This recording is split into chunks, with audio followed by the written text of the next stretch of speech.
to 1,000 nights and 1 night. Now, when it was the 43rd night, she said, It hath reached me, O auspicious king, that when the Caliph was angered against Kut al Kulub, he ordered her to a dark chamber, where she abode 80 days, at the end of which the Caliph, happening to pass on a certain day the place where she was, heard her repeating poetry, and after she ceased reciting her verse, saying, O my darling, O my Ghanim, how great is thy goodness, and how chaste is thy nature! Thou didst well by who did ill by thee, and thou guardest his honour who guard thine own dishonour. And his harem thou didst protect who to enslave thee, and thine did elect. But thou shalt surely stand, thou and the commander of the faithful, before the just judge, and thou shalt be justified of him on the day when the Lord, to whom be honour and glory, shall be Qazi, and the angels of heaven shall be witness. Now when the Caliph heard her complaint, he knew that he had been wronged, and returning to the palace, sent Masrur the eunuch for her. She came before him, and bowed head and eyes tearful, and heart sorrowful.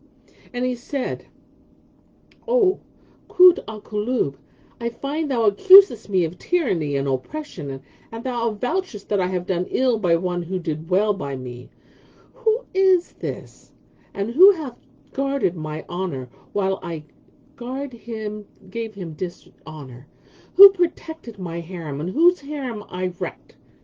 He's Ghanim, son of Ayyub, replied she, for he never approached me in wantonness, or with lewd intent. I swear by thy munificence, O commander of the faithful. Then said the Caliph, There is no majesty, and there is no might save in Allah. Ask what thou wilt of me, O Kut al Kulub. O Prince of the Faithful, I require of thee only my beloved Ghanim, son of Ayyub. He did as she desired, whereupon she said, O Lord of the Moslems, if I bring him to thy presence, wilt thou bestow me on him? And he replied, If he come into my presence, I will give thee to him, as the gift of the generous who revoked not his largesse. O Prince of the true believers, quoth she, suffer me to go and seek him. Haply Allah may unite me with him. And quoth he, Do even as thou wilt. So she rejoiced, and taking with her 1,000 dinars in gold, went out and visited the elders of the various faiths, and gave alms in Ghanim's name. Next day she walked to the merchant's bazaar, and disclosed her object to the syndic, and gave him money, saying, Bestow this in charity to the stranger. On the following Friday she fared to the bazaar with another 1,000 dinars, and entering the goldsmiths and jewellers' market street, called the chief, and presented to him 1,000 dinars, with these words, Bestow this in charity to the stranger. The chief looked at her, and he was the syndicate, who had taken in Ghanim, and said, O my lady, wilt thou come to my house and look upon a youth, a stranger I have there, and see how goodly and graceful he is? Now the stranger was Ghanim, son of Ayyub, but the chief had no knowledge of him, and thought him to be some wandering pauper, some debtor whose wealth had been taken from him, or some love parted from his beloved. When she heard his words, her heart fluttered, and her vitals yearned, and she said to him, Send with me one who shall guide me to thy house. So he sent a little lad, who brought her to the house, wherein was the headman's stranger guest, and she thanked him for this. When she reached the house, she went in and saluted the syndic's wife, who rose and kissed the ground between her hands, for she knew her. Then quoth Kut al Kulub, Where is the sick man who is with thee? She wept and replied, Here he is, O my lady. By Allah, he is come of good folk, and he beareth the signs of gentle breeding. You see him lying on yonder bed. So she turned and she looked at him, and she saw something like him, but he was worn and wasted till he had become lean as a toothpick, so his identity was doubtful to her, and she could not be certain that it was he. Yet pity for him possessed her, and she wept, saying, Verily, the stranger is unhappy, even though he be prince in his own land. And his case was grievous to her, and her heart ached for him, yet she knew him not to be Ghanim. Then she furnished him with wine and medicines, and she sat a while by his head, after which she mounted and returned to her palace, and continued to visit every bazaar in quest of her lover. Meanwhile, Ghanim's mother and sister Fitna arrived at Baghdad, and met with the syndic, who carried them to Kut al-Kulub, and said to her, "O Princess of beneficent ladies, there came to our city this day a woman and her daughter, who are fair of favour, and signs of good breeding and dignity, and are apparent in them, though they be dressed in haircloth, and each one a wallet hanging to her neck. And their eyes are tearful, and their hearts are sorrowful. So I have brought them to thee, that they mayest give thee refuge, and rescue them from beggary. For they are not of Asker folk, and if it please Allah, we shall enter paradise through them." "By Allah, O my master," cried she, "thou makest me long to see them. Where are they?" Adding, "Here with them to me."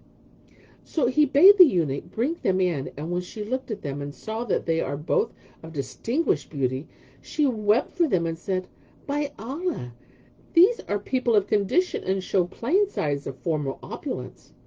"O my lady," said the syndic's wife, "we love the poor and the destitute, more especially as reward in heaven with recompense our love. And as for these persons, happily the oppressor hath dealt hardly with them, and hath plundered them in their property, and harried their houses." Then Ghanim's mother and sister wept with sore weeping, remembering their former prosperity, and contrasting it to their present poverty and miserable condition. And their thoughts dwelt upon son and brother, whilst Kut al-Kulub wept for their weeping. And they say, "We beseech Allah to reunite us with him whom we desire, and he is none other but my son, named Ghanim bin Ayyub." When Kut al-Kulub heard this, she knew them to be the mother and sister of her lover, and wept till a swoon came over her. When she revived, she turned to them and said, "Have no fear and sorrow not, for this day is the first of your prosperity and the last of your adversity." And Shahrazad perceived the dawn of the day, and ceased saying her permitted say.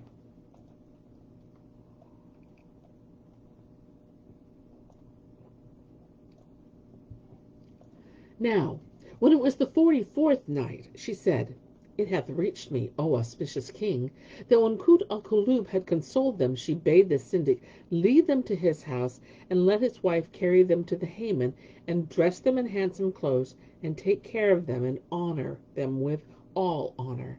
And she gave him a sufficient sum of money. Next day she mounted, and riding to his house, went in to his wife, and rose up, and kissed her hands, and thanked her for her kindness. Then she saw Ghanim's mother and sister, whom the syndic's wife had taken to the Hammam, and clothed afresh, so that the traces of their former condition became manifest upon them. She sat talking with them a while, and after which she asked the wife about the sick youth who was in her house, and she replied, "He's in the same state." Then said Kut al-Kulub, "Come, let us go and visit him." So she arose, and the chief's wife, and Ghanim's mother and sister, and went into the room where he lay, and sat down next to him. Presently Ghanim bin Ayyub, the distraught, the thrall of love, heard them mention the name of Kut al-Kulub, whereupon life returned to him, emaciated and withered as he was, and he raised his head from the pillow and cried out, "O Kut al-Kulub!" She looked at him and made certain it was him, and shrieked rather than said, "Yes, O my beloved!" "Draw near to me," said he, and she replied, "Surely thou art Ghanim bin Ayyub." And he rejoiced, "I am indeed." Hereupon a swoon came upon her, and as soon as Ghanim's mother and his sister Fitna heard these words, both cried out, "Oh, our joy!" and fainted clean away. When they all recovered, Kut al-Kulub exclaimed, "Praise be to Allah, who hath brought us together again, and who hath reunited thee with thy mother and thy sister." And as she related to him all that had befallen her with the Caliph, and said, "I have made known the truth to the Commander of the Faithful, who believed my words, and was pleased with thee. And now he desireth to see thee," adding, "He hath given me to thee." Thereat he rejoiced with extreme joy, when she said, "Quit not this place till I come back," and rising forthwith betook herself to her palace. Then she opened the chest which she had brought from Ghanim's house, and taking out from some of the dinars, gave them to the syndic, saying, "Buy with this money for him 4 complete suits of the finest stuffs, and 20 kerchiefs, and else beside of whatever soever that they require." After which she carried all 3 to the baths, and had them washed and bathed, and made ready for them consommes and galangal water and cider against their coming out. When they left the Hammam, they put on the new clothes, and she abode with them 3 days, feeding them with chicken meats and bouillon, and making them drink sherbet of sugar candy. After 3 days their spirits returned, and she carried them again to the bath. And when they came out, and had changed the raiment, she led them back to the syndic's house, and left them there, while she returned to the palace, and craved permission to see the Caliph. When he ordered her to come in, she entered, and kissing the ground between his hands, told him the whole story, and how her lord, Ghanim bin Ayyub, the distraught, the thrall of love, and his mother and sister were now in Baghdad. When the Caliph heard this, he turned to the eunuchs and said, "Here with Ghanim to me." So Ja'afar went to fetch him, but Kut al-Kalib went with him, and told Ghanim, "The Caliph hath sent to fetch thee before him," and charged him to show readiness of tongue, and firmness of heart, and sweetness of speech. Then she robed him in sumptuous dress, and gave him dinars in plenty, saying, "Be lavish of largesse to the Caliph's household, as thou goest into him." Presently Ja'afar, mounted on his Nubian mule, came to fetch him, and Ghanim advanced to welcome the wazir, and wishing him long life, kissed the ground before him. Now the star of his good fortune had risen and shone brightly, and Ja'afar took him, and they ceased not faring together, he and the minister, till they went into the commander of the faithful. When he stood in the presence, he looked at the wazirs and emirs, and chamberlains, and viceroys, and grandees, and captains, and then at the Caliph. Hereupon he sweetened his speech and his eloquence, and bowing his head to the ground, broke out in these extempore couplets: "May that monarch's life span a mighty span, whose lavish of largesse all leisures scan. None other but he shall be Kaser hight, lord of lordly hall and hot divan. Kings lay their gems on his threshold dust, as they bow and salaam to the mighty man, and his glances foil them, and all recoil, bowing beards aground, with faces wan. Yet they gain the profit of royal grace, the rank and station of high soldan. Earth's plain is scant for thy world of men. Camp there is Kaiwan's imperium. May the King of Kings ever hold thee dear. Be counsel thine and right steadfast plan, till thy justice spread o'er the wide-spread earth, and near and the far be of equal worth." When he ended his improvisation, the Caliph was pleased by it, and marvelled at the eloquence of his tongue and the sweetness of his speech. And Shahrazad perceived the dawn of the day, and ceased to her permitted say, and so do I cease the telling of this tale, until it be morrow.